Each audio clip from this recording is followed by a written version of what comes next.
fellow Toastmasters, and welcome guests. I have a startling confession to make.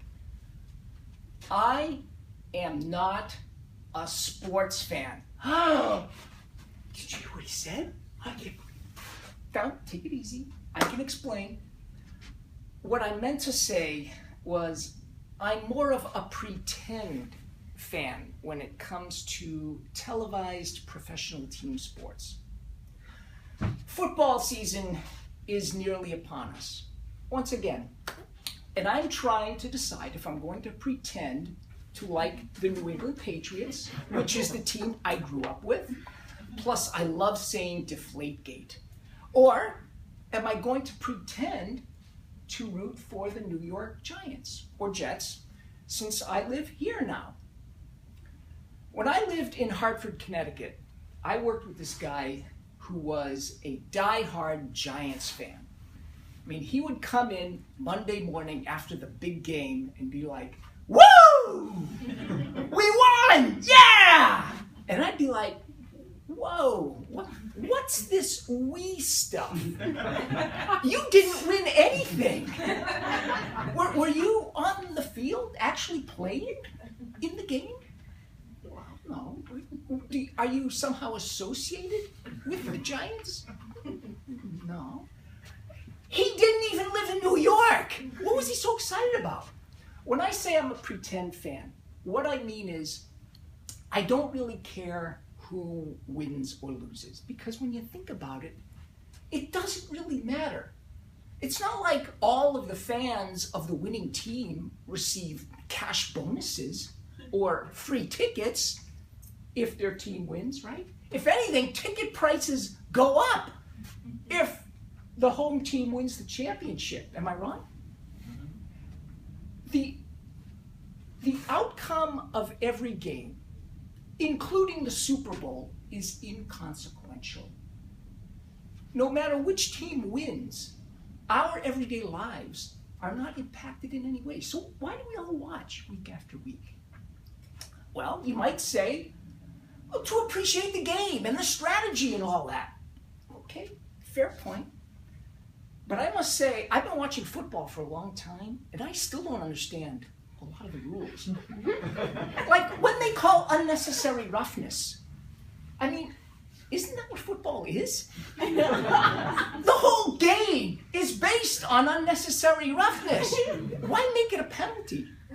I mean, think about it. A defensive tackle can nearly take his opponent's head off during the play. But if the other guy so much as gives him a little tap or push after the play is over, that they call for a penalty, right? Can't have any of that rough stuff going on. I say, let them fight a little. Throw a few punches. Right? Maybe if they let the players fight a little bit more on the field, they might fight a little less off the field. I think the broadcasters and the announcers have toned it down a little bit over the years. My all-time favorite announcer used to be John Madden, longtime coach of the Oakland Raiders.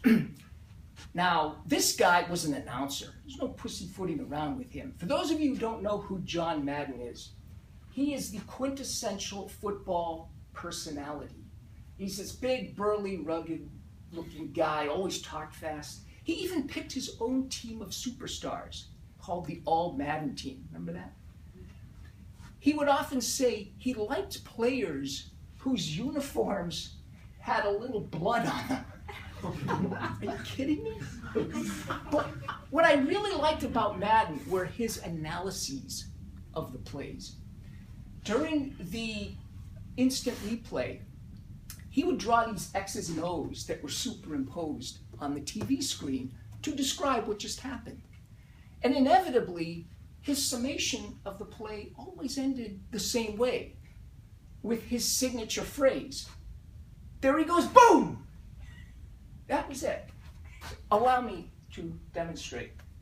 You got a guy on the outside, another coming in on the cross. The quarterback sees he doesn't have either of them. He doesn't want to force it in there. When the center goes in for the block, he gets penetration, and there he goes, boom! There he goes, boom? What does that mean? Who was doing the penetrating, and exactly what was he penetrating? Hockey's a sport I like watching on TV. Not too many commercials, and it's one of the few sports where fighting is actually permitted. The players may get a penalty, but it's not severe. A few minutes later, they're back on the ice.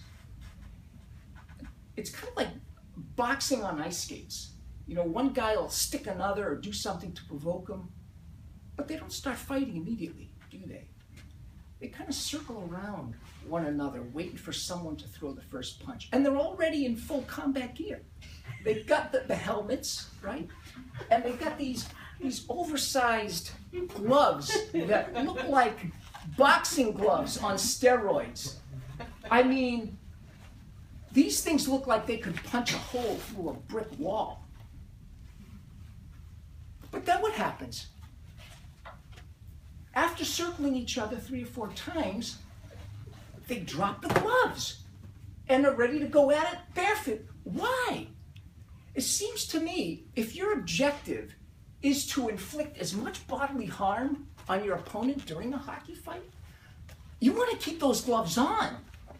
I mean, one hit to the head with these, and the other guy won't get up for a week. See, here's where we need John Madden. This would be his analyses of the play. You've got the defenseman and the wing circling each other, both staring down the other guy, waiting for something to happen. He's got his arm locked in position. The other guy is just daring him to throw the first punch. He goes in for the penetration, and there he goes, boom! Thank you.